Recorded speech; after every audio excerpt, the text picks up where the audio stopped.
नमस्कार दर्शकों, आपका स्वागत है आपके अपने चैनल जागरूक दिल्ली। आज हम खड़े हैं भूसा इंस्टीट्यूट नई दिल्ली में।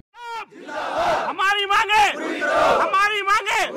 कर्मचारी एकता, कर्मचारी एकता, कर्मचारी एकता, भ्रष्ट प्रशासन मुर्दाबाद, भ्रष्ट प्रशासन मुर्दाबाद, भ्रष्ट प्रशासन मुर्दाबाद, इनकलाब जिंदाबाद, इनकलाब जिंदाबाद, इनकलाब जिंदाबाद, इनकलाब जिंदाबाद। ये भूसा इंस्टीट्यूट में काम करने वाले वो कर्मचारी हैं जो पिछले कई दिनों से अपनी मांगों को लेकर भूख हड़ताल पे यहाँ बैठे हुए हैं।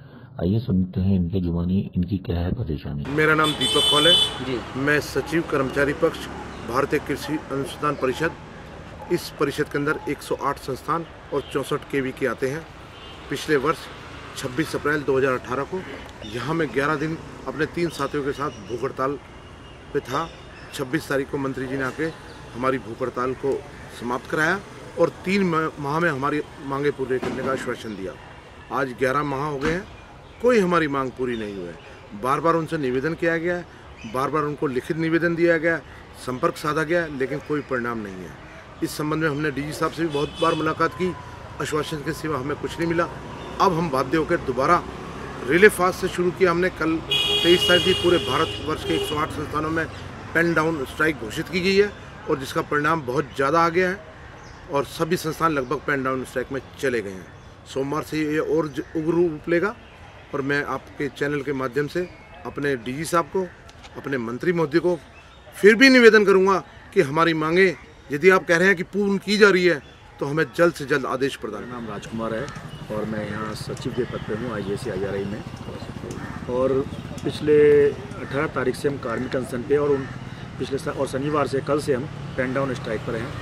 ये पिछले लगभग 4 साल से हम कंटिन्यू धरना और प्रदर्शन कर रहे हैं और बार बार हमें ये आश्वासन दिया जा रहा है कि आपकी मांगें पूरी की जाएंगी। स्टार्टिंग में हमने 40 दिन का कार्मिक अनशन किया, उसके बाद अनेक प्रकार की कमेटियां बनी, कमेटी की रिकमेंडेशन आई, जो आज डीजी महोदय हैं खुद उस कमेटी के मेंबर्स थे और चेयरमैन थे और अपनी ही रिकमेंडेशन को आज वो इम्प्लीमेंट नहीं कर रहे हैं। इसके अलावा हमने पिछले साल किया 10 दिन का भूख हड़ताल थी और हमारे दीपक कौल जो सचिव हैं राष्ट्रीय JCM के, तो वो भी भूख हड़ताल में बैठे थे। उस समय हमें 26 अप्रैल को लिखित में आश्वासन दिया गया जिसमें कि हमारे राज्य कृषि मंत्री गजेंद्र सिंह शेखावत चेयरमैन थे और डीजी साहब और अन्य पदाधिकारियों के साथ हमारी कोर कमेटी भी थी। उसमें हमें लिखित आश्वासन दिया गया कि आपकी सभी मांगों को 3 माह के अंदर कंप्लीट कर दिया जाएगा, किंतु आज 10 महीने होने के बाद भी उस पर कोई कार्रवाई ना होने के कारण हम पुनः यहाँ पर आने के लिए मजबूर हुए हैं। हमारी जो मांगे थी उनमें ऐसी कोई जायज़ मांग नहीं है जिसकी वो पूर्ति ना हो सके। पहली मांग जो मैं बता रहा हूँ, हमारे DPL साथी हैं, ये लगभग कोई 20 साल से, कोई 25 साल से, 30 साल से यहाँ काम कर रहे हैं और अब ये सभी 50 साल से ऊपर के हैं और 86 का ऑर्डर क्लियर कहता है कि भाई इनको रेगुलराइज किया जा सकता है। DOPT का ऑर्डर है, कोर्ट केस ये लोग जीते हुए हैं, कोर्ट पे हायर कोर्ट हर जगह है, ये उसको चैलेंज कर रहे हैं पर उसको इम्प्लीमेंट नहीं कर रहे हैं। अभी इस एज में कहीं दूसरी जगह जो मैं जाने की स्थिति में तो है ही नहीं और कोर्ट के आदेश पे कंटिन्यू इनको निकाल भी नहीं सकते, तो क्यों ना हम इन्हें रेगुलर के फायदे दे जाएं जबकि हमारी आज की डेट में पोस्टें खाली पड़ी हुई हैं। तो एक तो डिमांड ये है कि हमारे जितने भी DPL साथी हैं इनको रेगुलर किया जाए। दूसरा, हमारे जो कुशल सहायक कर्मचारी हैं जिसे हम सपोर्टिंग साथी कहते हैं हमारे, वो फील्ड से लेके एडमिनिस्ट्रेशन में सभी में हमारे सहयोग करते हैं और काम करते हैं, उनकी पदोन्नति के बिल्कुल रास्ते बंद हैं और प्रमोशन गवर्नमेंट का ही नियम है कि प्रमोशन हर व्यक्ति का राइट है, उसे प्रमोशन मिलना चाहिए। पर क्या है, इन्होंने पोस्ट ही इस तरह से दे रखी है कि किसी का प्रमोशन हो ही नहीं पाता है। जो क्वालिफिकेशन है कभी उसे ऊपर नीचे करना, कभी कुछ करना और या प्रमोशन कोटे को इतना कम कर देना कि उनका प्रमोशन ही ना हो पाए, तो गलत कैडर रिव्यू करके इनको प्रमोशन के चांस बढ़ने चाहिए। एक है हमारी अलगू संदर्भ कमेटी की रिपोर्ट है और वो रिपोर्ट GB के द्वारा स्वीकृत है, जिसमें से एक फाइनेंस ने कुछ क्वारीज लगाई थी, वो क्वारीज भी पूरी हो चुकी हैं, सिर्फ वो लगा के इनको फाइनेंस भेजनी है और वो अप्रूव हो जाएगी। किंतु इनकी जो मंशा है वो करने की है नहीं और कहीं ना कहीं डिले टैक्टिस है, आज ये कल वो परसों वो, और वो भी आज की डेट में एज इट इज पेंडिंग है, जिसमें कि इन्हें कोई विशेष कार्य नहीं करना है। हमारी जो चौथी डिमांड है वो प्रशासनिक वर्ग की है। प्रशासनिक वर्ग की डिमांड ऐसी डिमांड नहीं है जिसको ये पूरा ना कर सकें। 97 में कैबिनेट ने डिसीजन दिया और कैबिनेट का डिसीजन था उसे इम्प्लीमेंट करना है। क्या कैबिनेट के डिसीजन को इम्प्लीमेंट करने के लिए किसी के आदेश की आवश्यकता है? क्योंकि वो कैबिनेट में प्रत्येक मिनिस्ट्री के जो प्रतिनिधि हैं उनकी स्वीकृति से, उनके सहयोग से अप्रूव होता है। जब कैबिनेट ने अप्रूव कर दिया 97 से आज तक, उसमें केवल ये था कि आपके जो असिस्टेंट पीए हैं उनको यूनिफाइड करना है, मतलब हेडक्वार्टर का कैडर अलग और इंस्टीट्यूट का कैडर अलग, जिससे क्या होता है कि जो एक ही एग्ज़ाम से आया व्यक्ति और एक ही एग्ज़ाम से सिर्फ मेरिट में थोड़ा ऊपर नीचे हो गए, जो इंस्टीट्यूट में ज्वाइन करेगा उसका स्केल कम होगा और जो हेडक्वार्टर में ज्वाइन करेगा उसका स्केल हायर होगा। इन भारत के अंदर कम से कम 572 ऑटोनोमस बॉडियाँ हैं। किसी भी ऑटोनोमस बॉडी के अंदर ऐसा नहीं है कि एक ही पद पे 2 स्केल होते हों। हमने केवल कैबिनेट को डिसीजन को इम्प्लीमेंट कराने के लिए ये मांग रखी है। अंतिम मांग है कि बोनस, हमें कंटिन्यू बोनस मिलता है जब से हम संस्थान बने हैं, जब से ये बना है पिछले 3 साल से केवल हमारा बोनस बंद कर दिया गया है। तो हमारी अंतिम मांग ये बोनस की है। लिखित आश्वासन और बार बार आश्वासनों के बाद भी आज वो मांग पूरी नहीं हुई है, जिसके बाद हम मजबूर हैं पुनः यहाँ के धरने बैठे हुए, और अब जब तक आदेश प्राप्त नहीं हुआ हम कंटिन्यू बैठे। आपका शुभ नाम? मेरा नाम गणेश राय है और मैं संस्थान संयुक्त कर्मचारी परिषद का सदस्य हूँ। और मैं आपके संज्ञान में ये लाना चाहूँगा कि जो हमारी जो डिमांड जो है वो कोई आज की नहीं है, वो काफ़ी पुरानी डिमांड है। और उन डिमांड को लेकर जो है हम पिछले कई वर्षों से लगातार लोकतांत्रिक तरीके से अपनी मांगों को, जो लोकतंत्र में जो है एक अपनी बात रखने का जो एक साधन है, अपने सिस्टम में जो हायरार्की सिस्टम है कि भाई नीचे से लेकर टॉप टू बॉटम तक उन मांगों को लेकर समय समय पर जो है अपनी मांगों को लेते रहे हैं। और पिछले वर्ष जो है हमने यही डिमांड को लेके जो कमेटियां बनी थी, जो सदस्यगण जो उस कमेटी के थे, जो चेयरमैन थे, उन्होंने जो है हमारी सभी जायज़ मांग को मानते हुए और कमेटी की रिकमेंडेशन संस्थान में हमारे यहाँ जो है कई हायरार्की सिस्टम में कई कमेटियाँ बनी हुई है, कई समितियाँ बनी हुई है, कई स्टेप बने हुए, उन स्टेप बाय स्टेप उन सारी मांगों को उनके द्वारा रखा गया, उनके समक्ष रखा गया। और उन्होंने हमारी मांगों को जायज़ मांगते हुए जो साकी निकाय हैं, जो गवर्निंग बॉडी है, जो ऑटोनॉमस बॉडी है, जो भी संस्थान में ICR सिस्टम में जो ऑटोनॉमस बॉडी है, उनमें जो गवर्निंग बॉडी है, उसको भारत सरकार ने एक स्वायत्तता दी गई है कि आप, क्योंकि हमारा जो सिस्टम है वो एग्रीकल्चर से जुड़ा हुआ है, वह किसानों से जुड़ा हुआ है, KVK से जुड़ा हुआ है। हम जो उनको तक जो आप कहते हैं कि भाई किसानों की आय दुगनी करनी है, जो जनसंख्या हमारी बढ़ रही है, उनको जो है पैदावार हमारी इतना करें ताकि उनको जो है उनकी पैदावार का लागत सही मिल पा रहे हैं, उनको जो टेक्नोलॉजी देनी है, उनको जो डे बाई डे जो उनके लिए जो सक्षमता देनी है, वो हमारे वैज्ञानिकगण दे रहे हैं और उनके साथ हम जुड़े हुए हैं। और सबसे जो इस भारत सरकार में जो एक नारा दिया गया था कि भाई सबको रोज़गार मिलेगा, सबको कार्य मिलेगा, और हम भारतवर्ष में जो अंतिम पंक्ति में जो लोग खड़े हैं हम उनको भी नहीं छोड़ते हैं। तो हमारे यहाँ पूरे संस्थान में, पूरे परिषद में, 108 इंस्टीट्यूट में, KVK में जो दैनिक वेतन भोगी हैं वो सिर्फ 1500 हैं, और पोस्ट है हमारे पास, मैं 2015 का डाटा देना चाहूँगा, 3100 के आसपास खाली थी, जो आज बढ़ के कम से कम 3300-3500 के आसपास हो गई है। उनकी पोस्टों को वो ख़त्म करके, और जो सिस्टम में जो अधिकारीगण बैठे हैं जो हमारी मांगों को मानने के लिए तैयार नहीं है, वो अपनी पोस्ट को अपग्रेड करके लेना चाहते हैं। और ये जो बेचारे जो दैनिक वेतन भोगी है, जिन्होंने अपनी पूरी आयु, पूरा उम्र अपने बच्चों के लिए त्याग करके इस संस्थान में इन किसानों के लिए जो दिया है, उनको वंचित रखा जा रहा है नियमित करने से। पहली मांग ये है कि इनको जो वैकेंट पोस्ट है आप उनको नियमित कर ले, और जो बचे हुए जो पोस्ट है आप उनको जो है आप हायरार्की सिस्टम में अगर आप उनको अपग्रेड करना चाहते हैं वो कर लेते।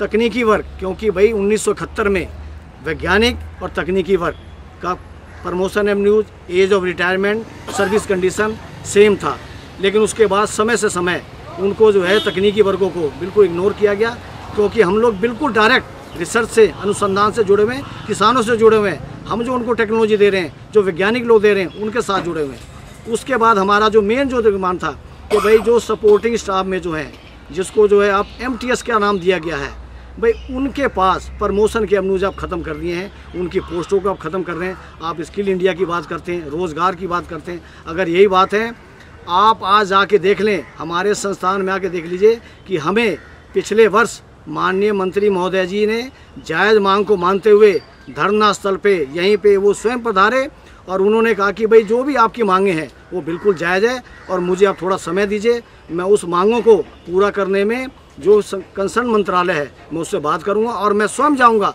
आपकी मांगों को मनवाने के लिए। लेकिन बड़े खेद की बात है, बड़े दुख की बात है कि उन्होंने हमारी मांगों को पिछले 3 महीने का जो डिमांड उन्होंने जो समय मांगा था, आज 10 महीने हो गए।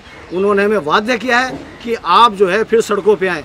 भारतवर्ष में लोकतंत्र में हर आदमी को अपनी बात को रखने का अधिकार है, लेकिन उस अधिकार से आप वंचित रख रहे हैं, आप थ्रेटनिंग दे रहे हैं। तो मेरा आपके माध्यम से सरकार को एक ये निवेदन है, मंत्री महोदय को निवेदन है, जो प्रशासनिक वर्ग के अधिकारी हैं उनको निवेदन है कि जो हमारी डिमांड है, जो उन्होंने लिखित में आश्वासन दिया था, उनमें उनके खुद के स्वयं है, मंत्री जी ने उस प्रोसीडिंग को अप्रूव किया था, उसको लागू करें। ये जो लोगों में आक्रोश है, उस आक्रोश को कर्म करें, नहीं तो आक्रोश सरकार के लिए और इस देश के लिए, उनके लिए नुकसानदेह होगा। जब हमने भारतीय कृषि अनुसंधान परिषद के director general doctor Trilochan Mahapatra से इस बारे में बात करी, तो सुनिए उन्होंने क्या कहा। सरकार एक तरफ किसानों के लिए कर रही है, इसके बावजूद आपकी ही स्टाफ यहाँ पे बाहर धरने पे बैठा हुआ है अपनी मांगों को लेके, जिसमें कि सरकार के द्वारा भी उनको सब लिखित आश्वासन दिए हुए हैं, उसके बावजूद वो धरने पे बैठा है कि उनकी मांगे पूरी नहीं हो रही। एक ही बाप के ये 2 बेटे हैं, इनकी तनख्वाहें अलग अलग हैं। इसके बारे में आप क्या कहेंगे कि क्या आपका स्टाफ धरने पे क्यों बैठा है? वो जो तनख्वाह अलग अलग की बात आप कर रहे हैं, वो केस विचाराधीन है कोर्ट में, और कोर्ट का जब तक निर्णय नहीं आता तो उससे हम कुछ नहीं कर सकते। तो आप जानते हैं कोर्ट का निर्णय को सब लोग सम्मान करना चाहिए, और जब उसका निर्णय आ जाएगा तो हम उसके ऊपर कार्रवाई करेंगे। बाकी मांगे जो हैं इनकी, जो 25-25 साल से आपके मजदूर दैनिक वेतन पे हैं, वो लोग भी धरने पे बैठे हैं, साथ भूख हड़ताल पे बैठे हैं। उनको लिखित आश्वासन भी दिया गया है, फिर भी वो इस बात को कह के बैठे हैं। ऐसा है उसमें आप जो बात बताए हैं कि उसमें विभिन्न कर्मचारी बैठे हैं, एक उदाहरण में दिया कि कोर्ट के अधीन है, तो उसका जब निर्णय होगा बात करेंगे। दूसरी बात ये है कि इनको चाहिए जो विभिन्न कैटेगरी के हैं, जो टेक्निकल है, टेक्निकल का जो बातें हैं वो भी फाइनेंस मिनिस्ट्री के विचाराधीन है, वो भी चल रहा है। और ये अगर चाहेंगे मुझे आज दे दें तो ये तो संभव नहीं होता, उसे प्रक्रिया होता है। वो प्रक्रिया जब तक पूरा नहीं होता उसको हम नहीं कर सकते। वो पहले भी धारणा पर थे, और उसके बाद हम काफ़ी उसके ऊपर कदम उठाए हैं, और ये फाइनेंस मिनिस्ट्री के द्वारा विचाराधीन है, तो वो चल रहा है प्रक्रिया।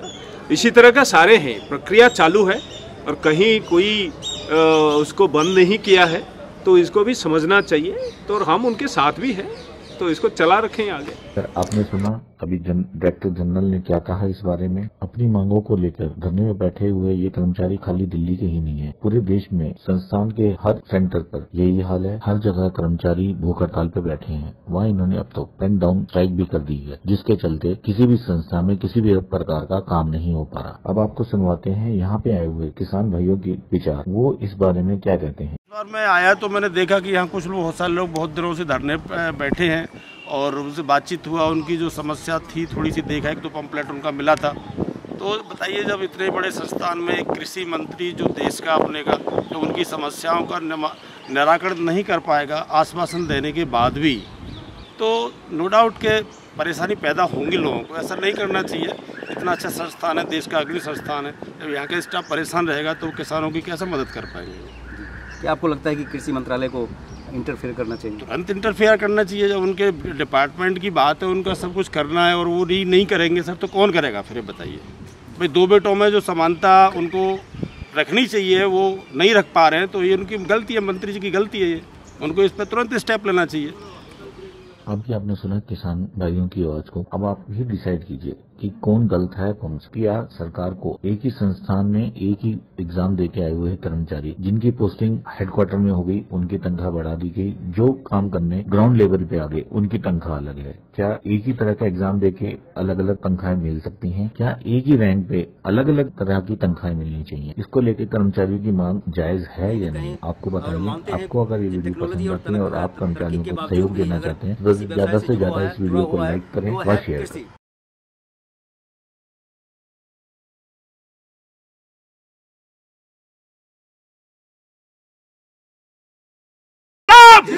हमारी मांगे, हमारी मांगे, कर्मचारी एकता, कर्मचारी एकता, कर्मचारी एकता, भ्रष्ट प्रशासन, भ्रष्ट प्रशासन, भ्रष्ट प्रशासन, इंकलाब, इंकलाब, इंकलाब, इंकलाब,